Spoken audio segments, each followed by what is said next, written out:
Hello everyone, and welcome to ASIS Student Chapter's first Faculty Primetime Program of the year. My name is Sarah Emerson, and I am the chair of the SJSU ASIS Student Chapter.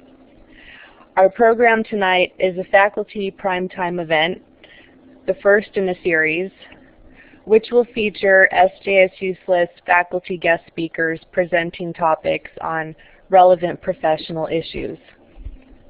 Tonight's presentation will last approximately 1 hour, including time provided for a Q&A session after the presentation.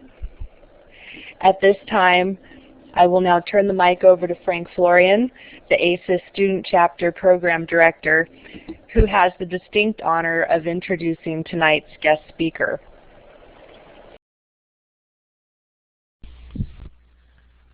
Thanks for that introduction, Sarah. As Sarah mentioned, this is our chapter's first professional speaker event. When we started this semester looking for potential speakers to come in and share their professional experiences and insights, we naturally started off with SLIS faculty who were also ASIS members. So we are very pleased that Dr. Suellen Adams, a part-time adjunct instructor here at SLIS, was one of the first to respond back and indicate a willingness to speak to our chapter. Now I'll admit that up front that I plagiarized the info on this slide from the faculty profiles on the SLIS website. Dr. Adams also has a personal website, and let me paste in the URL for that.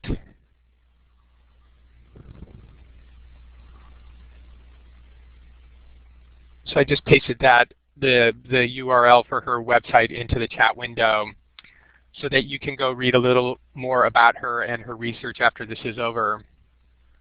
According to her website, until recently, Dr. Adams was a full-time tenure-track professor at the University of Rhode Island Graduate School of Library and Information Studies. She left that position to return to Texas to live with her family and start off her journey as an adjunct professor and independent researcher. She is an experienced teacher who has taught a broad range of courses, both in graduate library and information science and in undergraduate general studies. I have never had the privilege of taking a class with Dr. Adams. The SLIS website lists her as teaching the LIBR 285 course here at SLIS. Indeed, she is teaching a section in 285 in special session this semester. LIBR 285, as many of you may already know, is the required research methods class. Speaking of research, Dr. Adams' research specialty is information behavior and meaning making, particularly in the context of popular culture, recreation, and play. And this evening, she has graciously agreed to give a talk to us on some ongoing research that she is currently engaged in on the information needs of serious adult recreational athletes and how they find out what they need to know to succeed. Her talk will cover her methodology for collecting the data for her research, as well as her analysis of that data and a scheme she has devised for categorizing the information environment of these athletes. At the bottom of the slide is a snippet she provided us of an abstract of her work. But rather than have me go on further about her work, let me just turn it over to Dr. Adams herself.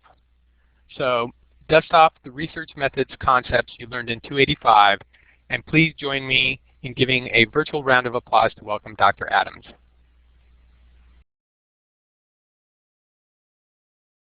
Very much, Sarah and Frank. I'm really delighted to be able to share with you this research that's ongoing with me, and I guess without further ado, we'll just get started. What we're going to talk about tonight is the information world of serious recreational athletes. I'm pleased to tell you that the serious recreational athlete on that slide is my partner, Glenda, and she will probably pop up again in these slides, if she lets me use her picture. But first, let me give you a little background. How did I get interested in this? Well, like a lot of researchers, I got interested in it because it's something I do. I'm a recreational athlete myself. In fact, I'm in the middle of this slide. I started as an adult. I refer to myself as an adult onset athlete. And I I found myself trying to find out information how to do this, and so I wanted to know, did other people do it the same way I did? I had done research earlier.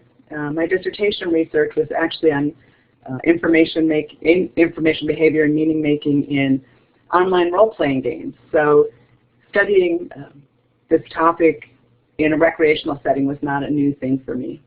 But this is where I started out. I got interested because I was involved. So what is a serious recreational athlete anyway?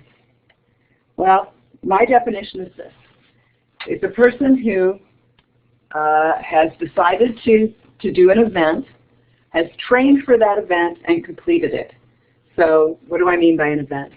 It could be, people think of a 5K, 10K, triathlon, duathlon, those kinds of things. But I also included things like people doing, the long bike rides for charities, for instance, to raise money and so on. So any sort of endurance event you wouldn't normally do, if you chose to do it and trained for it and completed it, then you were a serious recreational athlete. Now, when I started this is really a series of studies. The first study was just a preliminary descriptive study about serious recreational athletes and the sources of information that they went to. And it was presented as a work in progress poster session at the ALIS conference in 2010. But then some things happened. I found out some things, and I found out, for instance, and we'll talk about this momentarily, that people tended to turn to certain types of other people who I characterized as gatekeepers. So I started interviewing gatekeepers and finding out about their information habits, and ended up presenting that work at the iCubed conference in Scotland last summer. That's iCubed is Information, Interaction, and Impact Conference, which they do every other year in Scotland, in Aberdeen. And then I also saw that taking part in these activities were changing how people made meaning about their lives and about themselves. And so I went back and re-interviewed some of my original interviewees and looked specifically at those things, and that research was presented at the Conference on the Value of Play in 2011. So, and as I did this, as this body of data grew, I began to see the sort of matrix of the information world that I'll be sharing with you tonight. So, how did I collect the data? I started out with an electronic survey, good old Survey Monkey, and I started out with athletes I knew. This was very much a qualitative endeavor. I'm very much a qualitative researcher, and so it wasn't a very quantitative kind of survey. It included some demographics and quantitative things along those lines, but lots of open-ended questions, and and lots of, you can select several things kind of questions. So that's where I started, and I sent it out to just a bunch of people I knew who did this stuff. And then I used the snowball technique to reach more people. I sent out the link to people and I said, give this to your friends who do the same thing. And I put it in race packets with the same kind of thing. I put it, there was a bike shop that advertised it for me, and a running store. And so, by just starting where I knew and then growing it. And then the survey itself was anonymous, but I asked if people were willing to be volunteered to be interviewed, if they would give me contact information. So nobody had to give me any contact information, but if they were willing to be interviewed, they would do that. Now, because it was qualitative, I did not expect to have a very large pool of people to answer my survey or agree to be interviewed. And I thought, well, if I get 100 people, I'll be thrilled. In about 5 days, I had 324 respondents. 165 of them agreed to be interviewed. I did just over 30 interviews. At that point, I reached what's called data saturation. People were beginning to say the same things over and over and over and over. So I felt like I had what I needed from the research. And then later, when I went back to do the gatekeeper research and the meaning-making research, there was add-on to that data. There was further interviews. So how did I go about analyzing this data? I don't know if any of you have ever dealt with qualitative data, but it's huge and messy and fun to get kind of elbows deep into. And when I did my dissertation, which was also analyzed, ethnographic and analyzed in the same way, I did not use the computer. I did literal cut and paste, transcribe things, and really my whole guest bedroom was covered with index cards with cut and paste things, trying to build my categories. So I was really glad when I discovered a really nice software package that would help me with all that. So I transcribed the interviews and the field notes that I had from the interviews, and I took the data from the survey, and I used In Vivo 9 to help define and clarify the categories as I went along. Pretty standard qualitative analysis, just looking for categories, what themes kept arising, and so on. Very interesting process. I love it. So what did I find out? This is where we will go. What did I find out about all of this? I found out I could begin to see that people got their information in 3 different types of formats. And in each of those formats, there was a formal kind of information and more informal kind of information. So people relied on written information, they relied on other people, and they relied on themselves, which is kind of a squishy category, but I'll talk a little bit about what I included in it briefly. Okay, so for the formal written material, about 70% of my respondents to my survey indicated that they did use written material, that they did go to standard kinds of written sources. And 70% of that 70% mentioned Runner's World as their first choice. So obviously I had to use Runner's World for my picture. It's a very kind of a standard, particularly for beginning runners, magazine. But that wasn't the only written stuff that they talked about. In fact, I was really pleased, given the field I'm in, that at least 2 of them mentioned devouring everything in their public library on the topic. And as I did interviews, people would mention, yeah, Frank, I agree. As I talked to people, they would also started mentioning, oh, I read this book, or a book on running, a book on swimming, a book on triathlon. There were some of them that came up pretty frequently. Born to Run, the one about barefoot running, was very, very popular at the time, still is. That came up a lot. Total immersion swimming was a popular one. The Slow Fat Triathlete, I love the name of that book, was mentioned frequently. Also, there were books on nutrition that people mentioned pretty frequently. I did develop a list of sources on the topic in my original research. If anybody's ever interested, I can send it to you. And like I said, we had interviewees who even used the public library, which I was so pleased to know.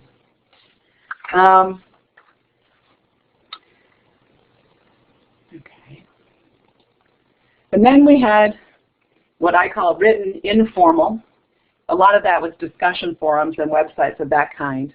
It was interesting because interviewees reported that the internet was a godsend, a mixed blessing, and full of misinformation. But regardless of how they characterized it, almost all of them used it. About half of those who talked about using the internet referred to reading and sometimes contributing to forums on sites like Slow Twitch, Let's Run, and Beginner Triathlete, just to name a few. Some reported following particular people that they knew were knowledgeable. Others looked for people like themselves. So even though this was written communication and I felt like it needed to be included in the written communication category, it really leads into the two categories of people as well.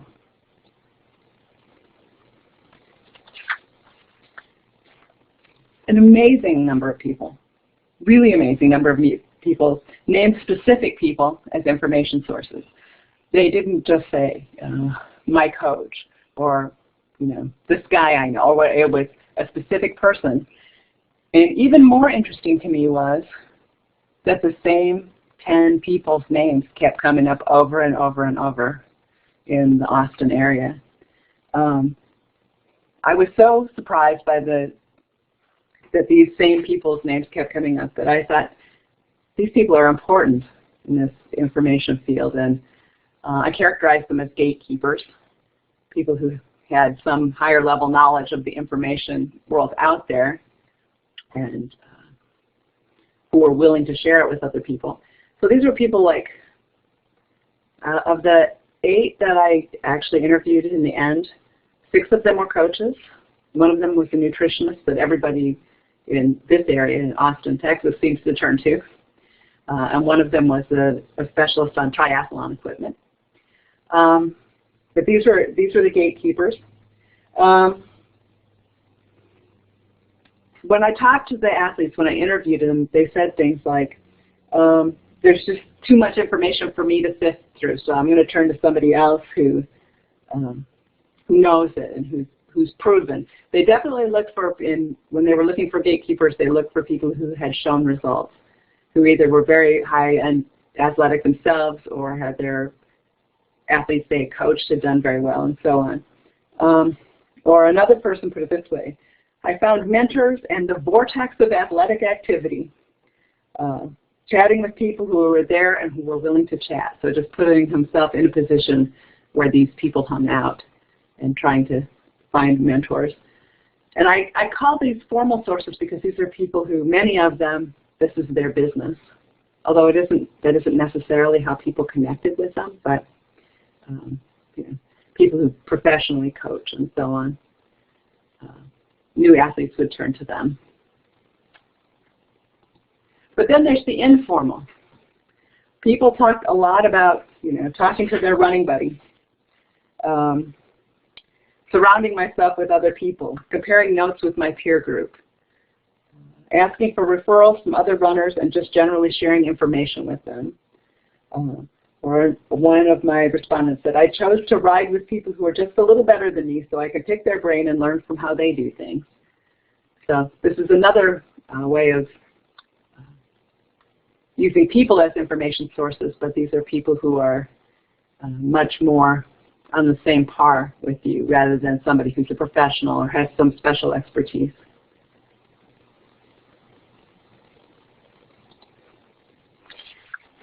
Then self. This says there's a lot of other things that fell into self. The formal things, I put sort of quantifiable measures there. A lot of the people who I interviewed were like me, adult onset athletes, as I call us. I was 49 when I started. And so they talked about things like, losing weight, lower blood pressure, lower blood sugar. By the way, this is me.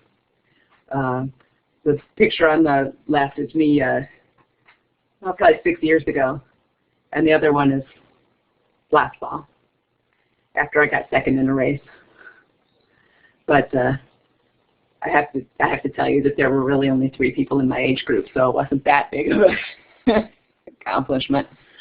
But I certainly wasn't the only person who got information about my body in the way it was changing, and learned how to do this running. I'm mostly a runner, although I do some other things. But how to do this running thing just from what my body was doing, that feedback. You learn a couple of things, by the way, along these lines. One, you learn that you can affect your body, but you also learn that you can't fight genetics. There's just only so much you can do. And then the other one, that what I call self-informal, that's more of a, I had many people, and particularly people who are a bit more experienced, not necessarily so adult onset, say, well, I just know how it feels. I would say, well, how do you know to do such and such, or how did you find out about nutrition or shoes or whatever you might have needed information about? And they just said, it's just how I feel, or I just found what works for me, or I just know. I want to look more actually at this particular aspect of it. I've been going to go back and read Blink, if you know that book, about sort of how we know things. So that's sort of a more individual way that people know things.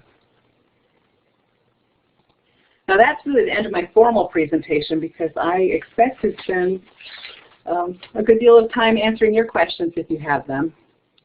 And that's my partner who's finishing the program for us too. So I'm going to turn off my mic, so if anybody has a question they want to ask, they can ask me, and I'll be glad to answer.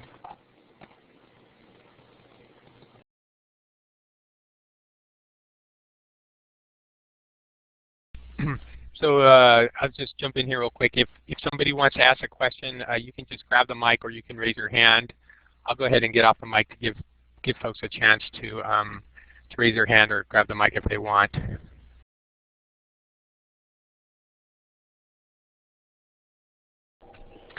Hi, Dr. Adams. How did the formal gatekeepers that you identified react to your request to speak to them about your research subject area? We're very open to it. Of the 10 that I identified in my research, 8 were willing to talk to me. And they were actually kind of fascinated and flattered that they were considered gatekeepers. And they were fascinated by the kind of idea of being gatekeepers. One of the things I talked to them about was, how did they get their information? Was it any different? Because they're perceived certainly as having a higher degree of expertise and information. And interestingly, it turned out that they got their information the same way everybody else did. They were just more adept at looking for it and filtering it. They each of them had somebody else that they thought was more expert than they were, that they followed and asked questions of. They identified, when I did ask them, why do you think that people identify you as a gatekeeper? And they came up with the same kinds of things that people who identified them did, I have a good track record, my athletes have done well, and so on. But yeah, they tend to read the higher end research rather than the sort of specialized magazines, but they also tend to have people they turn to as well. So it was really interesting, and they were very gracious to talk to me about it. All of them spent a good deal of time with me in interviews.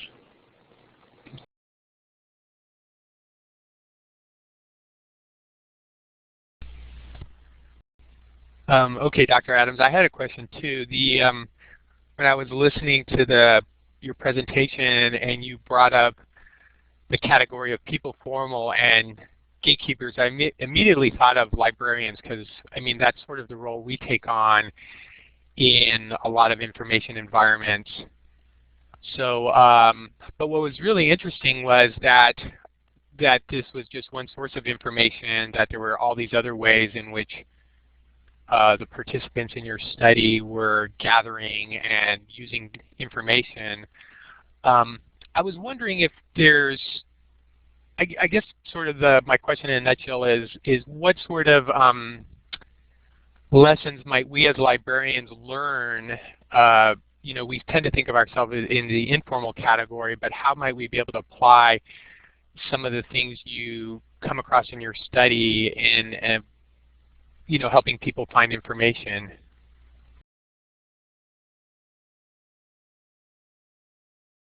Well, yeah, we tend to think of ourselves in the informal category, it's true, and I think we maybe belong in the formal intermediary category. At least that's, I think, how others see us. I think that one of the things that made my gatekeepers so appealing as gatekeepers was just a very obvious willingness to share what they knew. So, I mean, that whole service orientation that we already have, I think that's extremely important in terms of having other people turn to us for information. Yeah, I'm trying to think, what else could we have learned from that? I don't know, that's the first thing that comes to my mind, is that people all talked about, you know, these people are successful and expert and they're willing to talk to me. So I guess that sort of attitude of openness is really important.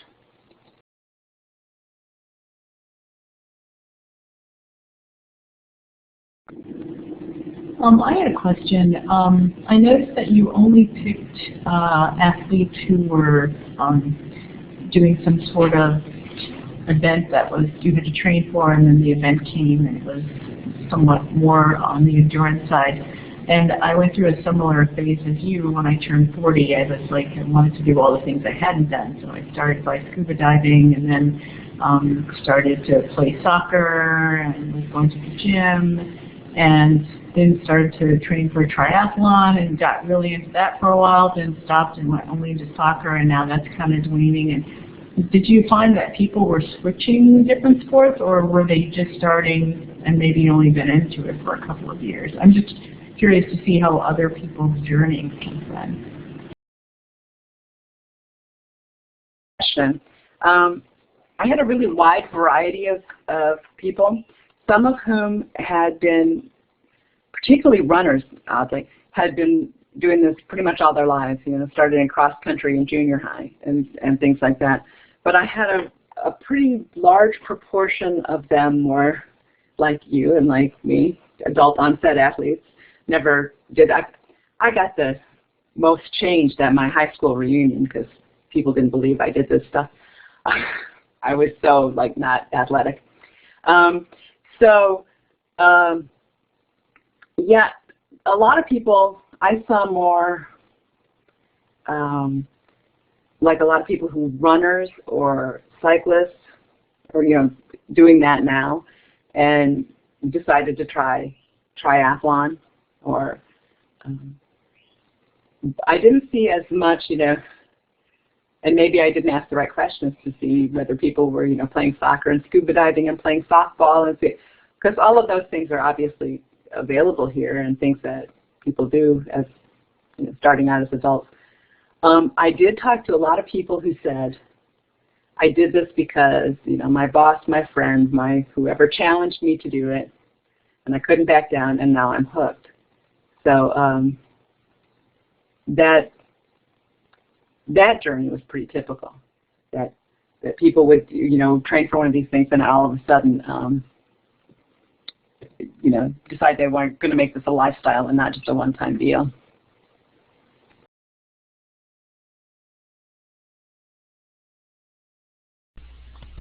And Dr. Adams, if you can see the chat window, it looks like Scott has typed in a question.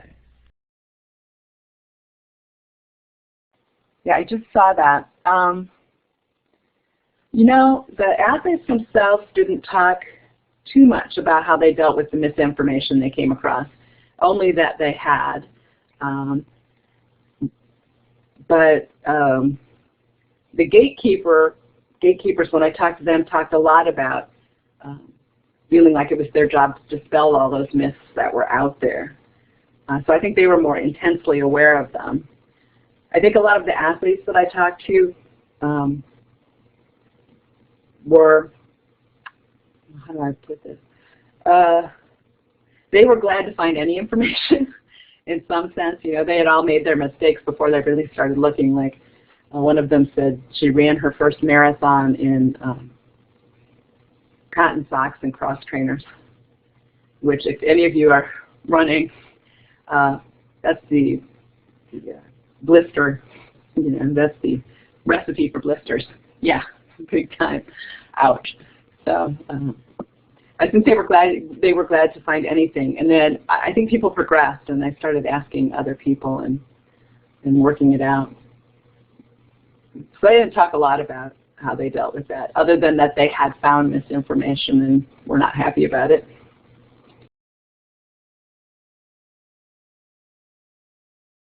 Oh, we did talk a good bit, by the way, about how people decided to trust what they decided to trust.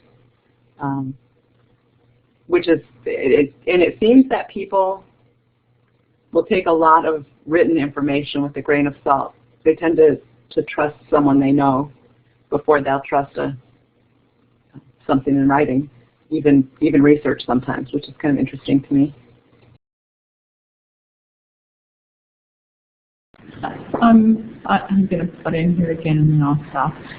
Have you read, I think his name is Christakis' book on Connected, because it talks about that, those trusted intermediaries, and a lot of the work that you've talked about in your research reminds me of that book, Connected, and it talks about network theory and how people get their information and exchange their information, or even how spread happens, whether it's viral in the sense of, you know, online viral or an actual virus that people contract. Did you look at any connections in your work about, it sounded like you started with a group of people that you knew and then it spread outward. Did you look to see any connections between any of those respondents? I have not read that book, and I made a note here because I'm sure it's something that would be of interest to me and as I continue with this research and along this line. I started looking, I wanted to know how people found the gatekeepers they found, and I started along those lines, but I really never fleshed out that part of the research. So that's another place to go in the future. Oh, thanks for the link.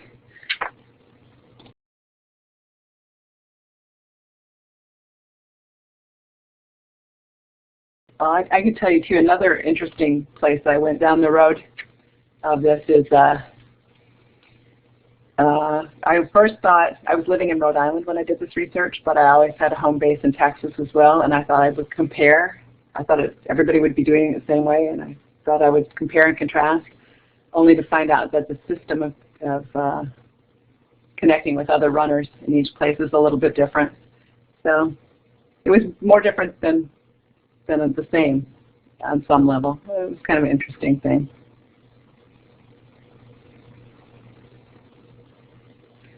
Oh, Joletta.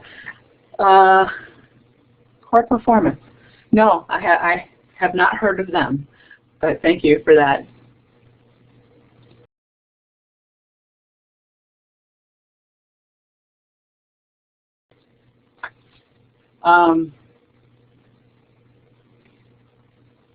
The difference between people who participating as runners or swimmers who are doing it for charity versus non-charity.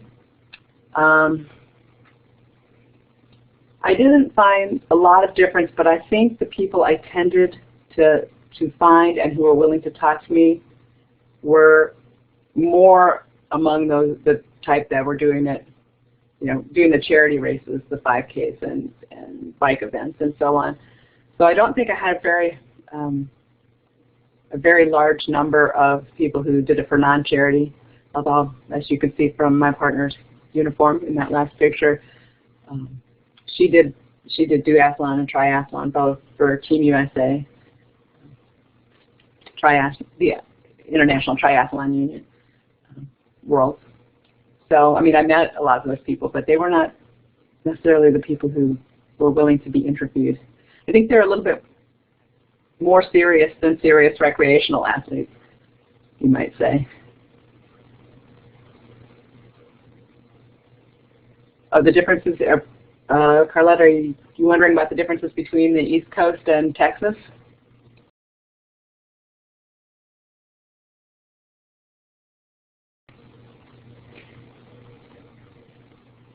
Okay. Well, here in Austin, there are a lot of training programs, so coaching is not too difficult to find. And even though people were choosing gatekeepers who weren't necessarily their coaches, there's still people, there's just a lot of coaches around. When I lived in Rhode Island, and I run with a group here, and I ran with a group there. And the group I ran with in Rhode Island was really a club. There wasn't coaching. It was a club system rather than a training system. And so people tended to,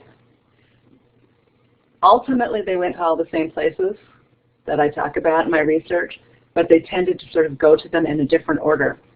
Also, I found that track and cross country were probably a bigger deal on the East Coast, so I found more people who had been doing it for longer. And when you talk to people who'd been doing it for a long time, they were much more likely to say, well, you know, just because I know. They've been doing it for so long that sometimes they couldn't identify where they had gotten their information. So, oh, well, that's interesting. San Diego is like Austin, and LA is like the East Coast. Now I'll have to come out there and interview those people and see how that works.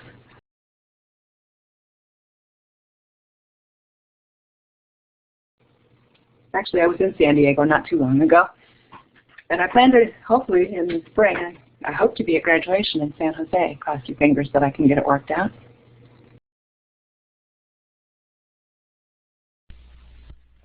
Dr. Adams, I had a question. When you were talking about the way you analyze the data, you were looking through the respondents, their responses. I'm just trying to remember from my 285 class. Is that considered content analysis? Is that the way you were analyzing the data? It's very similar to that. It's a standard, a sort of content analysis, a very standard way of sort of digging through ethnographic types of data. And I would consider those kind of ethnographic interviews. But yeah, basically it's the same sort of thing. It's inductive. You're digging through it and letting the themes emerge, like you often do in content analysis. No worries about intercoder reliability because I did it all myself. So I usually agree with myself. But yeah, it's very similar to that. To what if you learn content analysis in 285, yeah, that's kind of how it works. And I was just curious how the software tool that you use, how does that facilitate that process? Is it possible to say a few words about that? Sure. And also, I would encourage you, if you're interested in this kind of research and analysis, to go and check out YouTube and type in vivo. You can actually see little videos of how it works.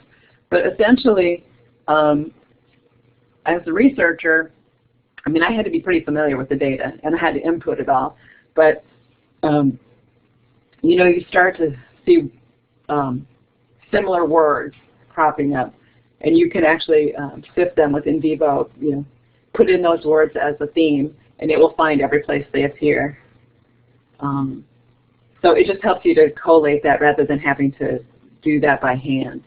I mean, it's still a lot of work, just like any kind of content analysis is. But you can also do. It'll let you do things like word frequency. So, like let it pick out the top 200 words, leaving out articles or whatever that just keep cropping up, and that will help you find categories.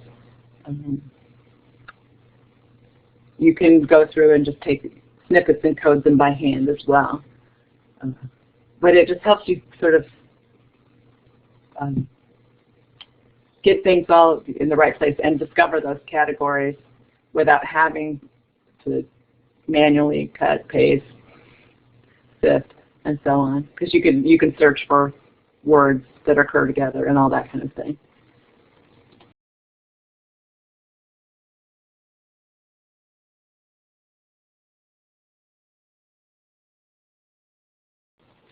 No problem.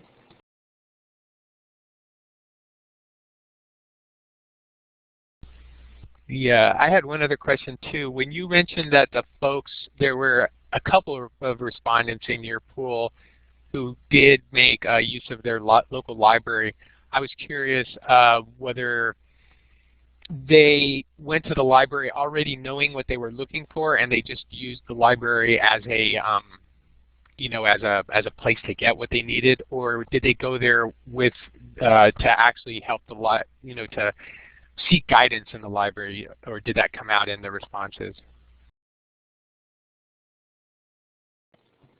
One of them talked about, when he got interested in, he was a runner, I think, when he got interested in it, just going and finding everything he could on the topic in the library, just sort of devouring it. He said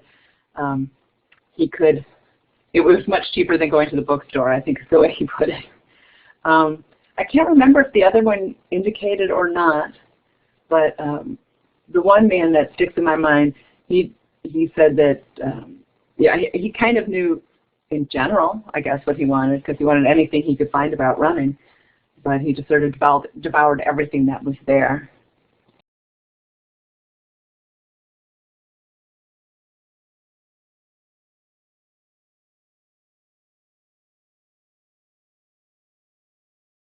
The misinformation that I heard or saw more about in my research had more to do with people using the internet rather than other kinds of sources, and it tended to be stuff that was related to commercial sites.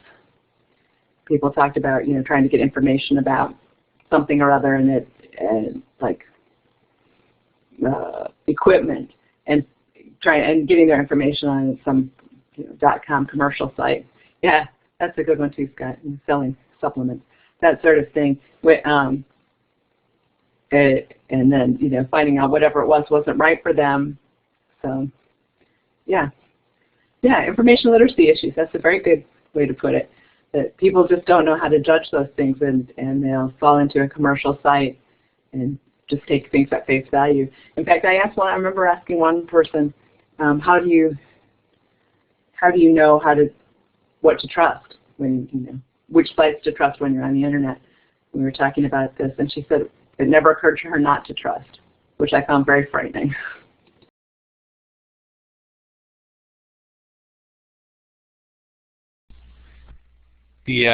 Well, I'll just jump in since nobody else seems to have any pressing questions. I've sort of don't do it as much anymore, but I was always sort of a bit of an athlete myself, although I never really participated in these sort of, not really competitive, but sort of like competitive-like events. I was always really big into mountain biking and snowboarding, and but I know whenever I approached an event that, a new activity, there'd be a certain amount of information I'd have to gather just to sort of, learn how to do it and what equipment was required and the ins and outs. But what was interesting with the pool that you chose with these people training for more competitive events, you used the word serious, and I was thinking that the seriousness of the event created a more urgent information need. Is that kind of a correct statement, that the fact that they were doing these for competitive reasons that created a stronger information need as opposed to somebody just going out and doing it truly recreationally? I think I kind of deemed them serious based on the fact that they actually had trained for an event rather than, a lot of people will say, oh, 5K, yeah, I'll do that. And 5K, a lot of people can just go and do that. So the seriousness really had to do with the training. But I think that, many of them had made mistakes, had been doing this for a while and made mistakes and discovered they needed to find out information. But yeah, a good number of them, wanted to like either do the best they could. I'm competitive, but not competitive. I'm not, I'm not fast. I got a second because there were 3 of us once. I'm a so, and there were a fair number that were like me, but we tend to compete with ourselves. So I don't know. I don't know if they were more or less had an urgent information need or not. But they were people. They tended to be people who were serious enough about it to actually pay attention to training for it.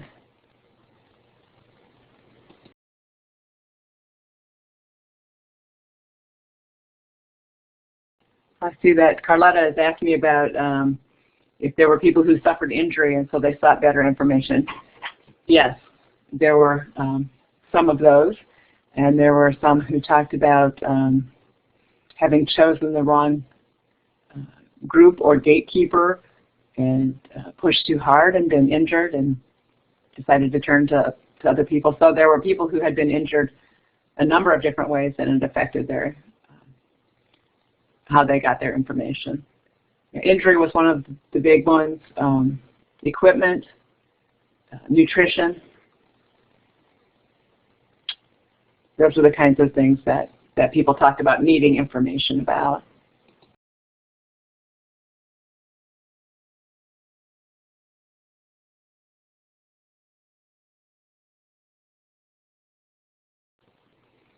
So I can't resist.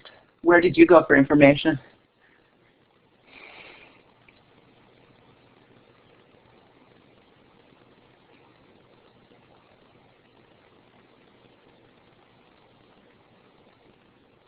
That sounds pretty typical.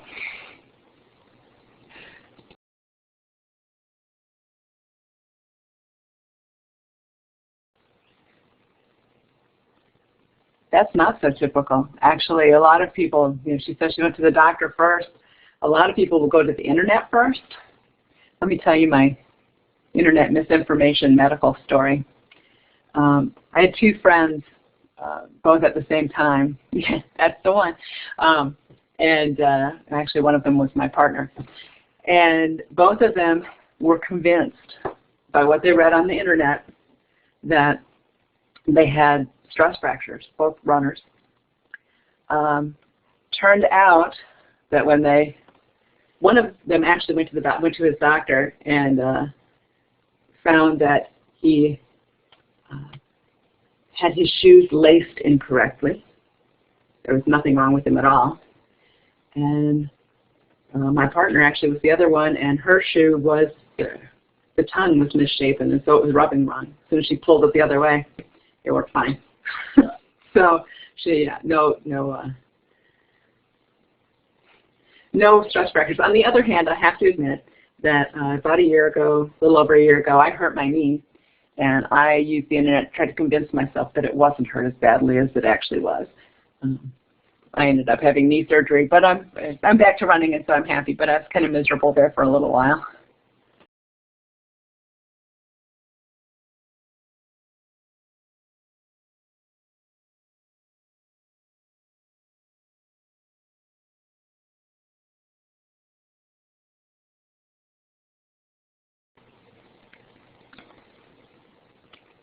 Wow, knees and hips.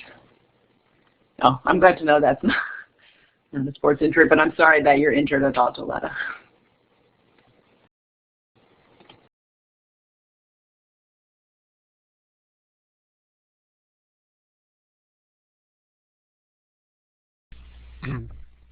Dr. Adams, you may you may have touched on this briefly in your presentation, but I was just curious. It sounds like this is ongoing research.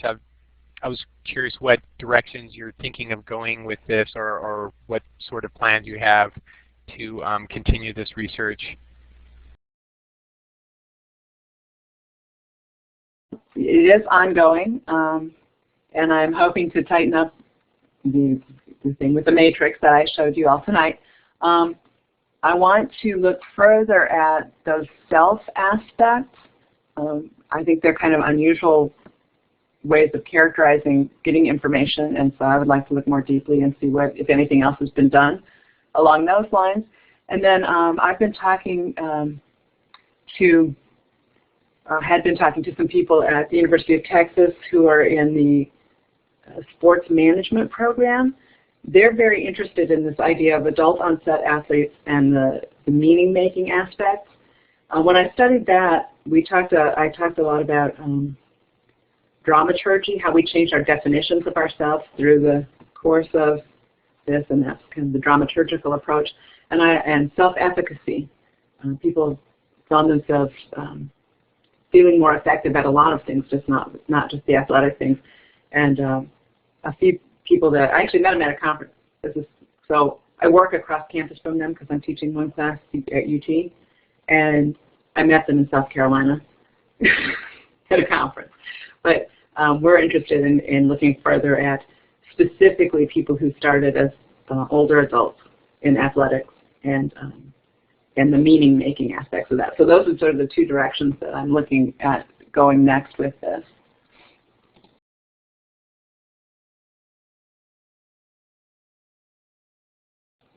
Oh, and by the way, I've earned my falling apart. I will be 55 years old on Sunday, and I'm running a race to celebrate.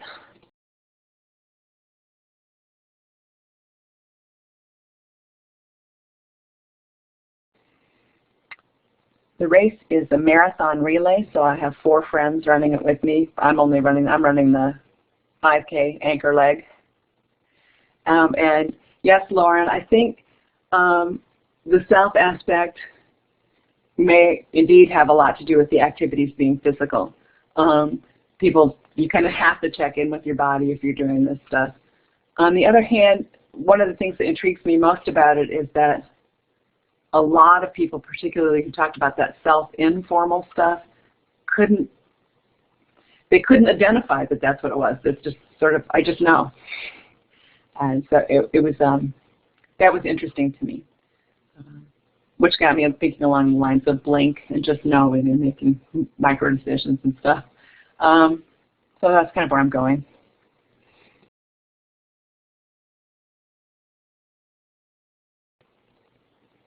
Yeah, I guess I would say it is almost on the level of instinct. To me, it's very interesting, kind of different way of looking at it.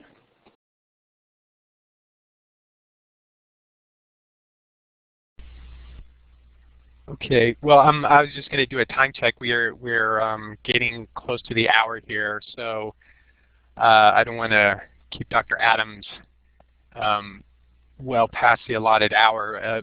I guess we could open it up to any last-minute questions, or either type them in or grab the mic, and otherwise we'll just sort of wrap it up here.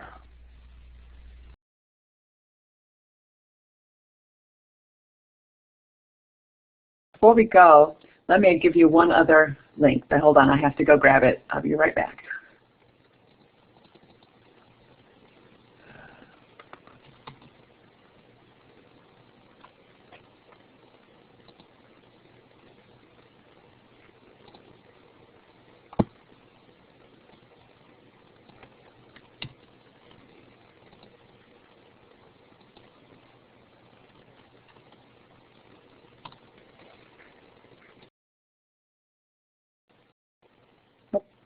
Okay, I got my mic on. That is my running website. You showed my personal, professional website, but I'll tell you, this is what I'm doing right now. I'm never going to be fast, so I've challenged myself to run a race in each of the 50 states, and this is the website I'm keeping about that. And in fact, I have one that I need to get up there. I ran in New York last weekend. So So I just thought you might enjoy it, since many of you seem like you enjoy athletic pursuits.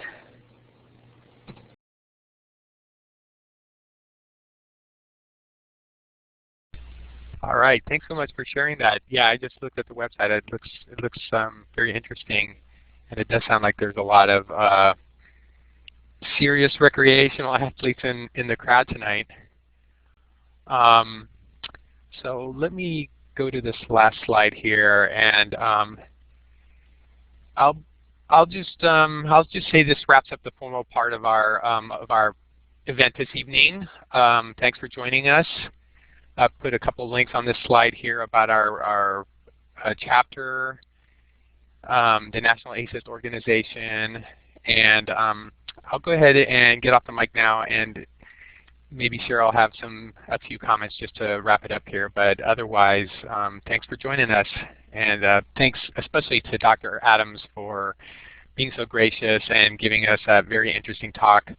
It was really interesting to see actual research in action, so to speak. We learn about it in 285, but and in a way that's so relevant and applicable for those of us who do like to engage in those sorts of activities. So thanks again, Dr. Adams.